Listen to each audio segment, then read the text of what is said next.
Kata Nabi, atau disebutkan dalam banyak riwayat, bahwasanya nabi-nabi pun belum pernah ada nabi yang lihat Allah, termasuk Nabi Muhammad SAW. Kita ambil dalilnya dalam hadis Bukhari. Waktu Nabi SAW pulang dari Isra Mi'raj, jemaah sekalian, Aisyah bertanya radhiyallahu anha, berkata, istri beliau, ya Rasulullah, hal tara rabbak? Apakah anda waktu Mi'raj ke langit, terima perintah salat, sempat lihat Tuhan anda enggak? Lihat enggak Allah itu bagaimana? Apa jawaban Nabi SAW? Nurun ala nur anna arah. Allah itu cahaya, di atas cahaya, terang sekali. Bagaimana saya bisa melihatnya? Artinya Nabi SAW mengatakan, saya sendiri belum pernah lihat bagaimana itu Allah. Contoh sebelumnya Nabi Musa alaihissalam. Nabi Musa waktu menerima wahyu Taurat, itu selama 40 hari, turun Taurat lengkap. Al-Quran 23 tahun baru lengkap. Kalau Taurat 40 hari, nunggu di gunung Tursina. Tursina sebuah wilayah di Mesir sekarang. Itu banyak gunung-gunung batu, ada satu gunung batu yang tinggi, Nabi Musa nunggu di situ. Setiap hari Jibril datang turunin surah, turunin ayat gitu. Setelah berlalu 37 hari dari 40 hari menunggu Taurat turun, Nabi Musa alaihissalam tiba-tiba bertanya kepada Allah, mengatakan begini dalam Al-Quran, A'udzu billahi rajim, Rabbi arini anzur ilaik. Wahai Tuhanku, izinkan aku melihatmu. Aku beriman kau ada ya Allah, tapi aku ingin lihat kau bagaimana. Allah menjawab, tidak mau mengecewakan Nabi Musa. Sebagai manusia Allah mengatakan, lan tarani. Perlu anda tahu dalam bahasa Arab jemaah sekalian ada 3 kosakata la, tidak yang berarti tidak. Ada la biasa artinya tidak, ada lam dengan mim, lam artinya tidak pernah, ada lam dengan nun, lan artinya tidak akan pernah. Allah mengatakan apa? Lan tarani, kau tidak akan mampu melihatku hai Musa. Tapi Allah nggak mau kecewain Musa. Ternyata Musa selama 37 hari jemaah sekalian kagum-kagum melihat gunung-gunung batu di situ. Pergantian siang malam, burung-burung yang terbang, air yang mengalir di lereng-lereng gunung. Lalu dia mengatakan, Allah mengatakan apa? Walakin unzur ilal jabal, fa in istaqarra makanahu fasawfa tarani. Coba kamu lihat gunung-gunung batu di sekitarmu hai Musa. Kalau mereka bisa menampung kedatanganku, kata Allah, kau akan bisa melihatku. Apa yang terjadi? Allah lanjutkan, falamma tajalla rabbuhu lil jabal. Waktu Allah baru niat mau datang, belum datang, ja'alahu dakka. Semua gunung batu itu hancur lebur, tidak mampu menampung kedatangan Allah. Wa kharra Musa sa'iqa. Lalu Musa pingsan tiba-tiba. Waktu Nabi Musa bangun, langsung ucapkan kalimat, amantu billah. Saya beriman pada Allah. Berarti fakta lapangan, nabi-nabi aja belum pernah lihat Allah. Masih pertanyaan lagi jemaah sekalian, kenapa Allah nggak bisa kelihatan? Saya akan jawab dan tolong ini jadikan sebagai pegangan hidup. Ini landasan akidah kita. Kata para ulama, karena anda kalau sholat, anda mengucapkan satu kalimat yang merupakan jawabannya. Allahu Akbar. Allah Maha Besar. Akbar adalah siga mubalaghah dalam Islam. Sesuatu yang melampaui batas. Maha Besar. Kita terangkan. Kata Nabi SAW, perumpamaan bumi yang kalian tinggali ini dibanding dengan langit pertama di atas kepala kalian ada 7 lapis langit. Allah mengatakan sab'an shidada, 7 lapis langit yang kokoh. Alladzi khalaqa sab'a samawatin tibaqa, yang menciptakan langit tibaqa bersusun 1, 2, 3, 4, 5, 6, 7. Allah di atas langit ke-7. Kata Nabi SAW, perumpamaan bumi yang kalian tinggalin dibanding dengan langit pertama di atas kepala kalian, ibaratnya seperti cincin yang dibuang di padang pasir.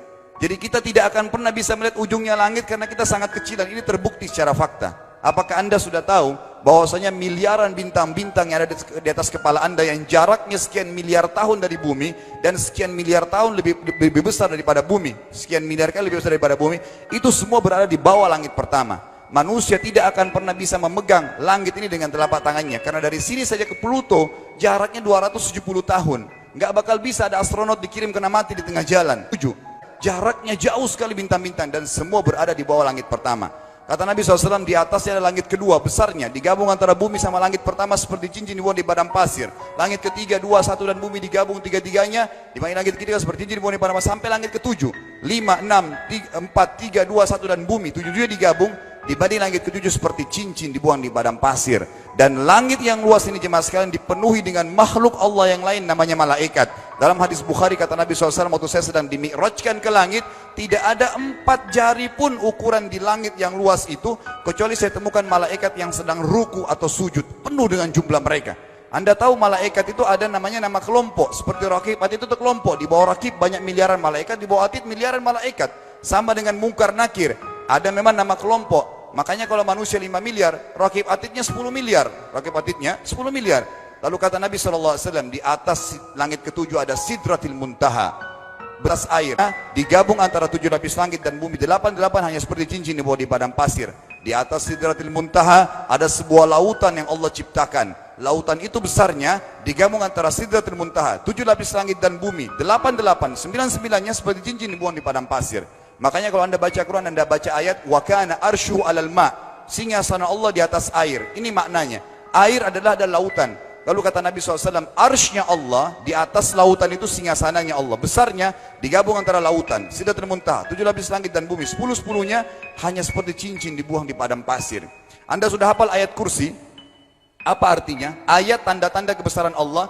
Kursi itu artinya bukan tempat duduk, tapi tempat pijakan kaki raja di singgasana. Kalau raja ingin naik singgasananya dipijakan kaki, itu namanya kursi. Kita baca apa? Wasi'a kursiyuhu as-samawati wal ard. Pijakan kakinya Allah saja sudah menutupi seluruh langit dan bumi ini. Jadi kita mustahil bisa Allah karena besarnya Allah Azza wa Jal. Tinggal kita tutup jemaah sekalian. Kira-kira lalu bagaimana saya berhubungan dengan Allah? Jawabannya sederhana. Anda lingkari namanya Allah, ini Tuhan kita. Yang menyembah selain Allah kafir, yang mempartisipasikan Allah dengan makhluknya masih sembah berhala, kuburan, jimat, namanya syirik. Dua-dua nggak boleh. Untuk berhubungan dengan Allah yang tidak kelihatan dengan mata kita ini, tapi kita bisa rasakan keberadaannya, cuman satu cara. Di bawahnya lingkarin ibadah. Salat, puasa, zakat, haji, takziah, ziarah kubur, semua ini adalah rangkaian ibadah untuk berhubungan dengan Allah. Semua ibadah ini jemaah sekalian harus seperti yang Allah mau, bukan yang Anda mau. Ini penting. Karena kalau tidak seperti yang Allah mau, Allah tidak terima. Bagaimana caranya supaya bisa seperti yang Allah mau? Ikuti buku pedomannya. Ada Al-Quran, ada Sunnah. Yang beribadah keluar dari dua pedoman wahyu ini tidak akan diterima oleh Allah. Seperti Anda kalau kerja di perusahaan, pimpinan perusahaan kasih peraturan. Senin pakai baju kuning, Selasa baju hijau, Rabu pakai baju hitam. Datang jam 7, keluar jam 5 sore. Ternyata Anda tidak. Hari Senin Anda pakai baju yang hari Rabu. Datangnya jam 9, keluar jam 2 siang. Dikeluarkan oleh pimpinan atasannya. Itu baru peraturan manusia. Bagaimana dengan peraturan Allah Azza wa Jal? Maka kita simpulkan semua jemaah sekalian adalah yakinlah Tuhan Anda Allah ada, satu-satunya Tuhan. Kalau Anda sedang sakit, yang ciptakan Anda Allah, yang ciptakan penyakit Allah, yang menciptakan kesembuhannya Allah. Kalau kita sedang musibah sama, kalau kita sudah senang juga sama.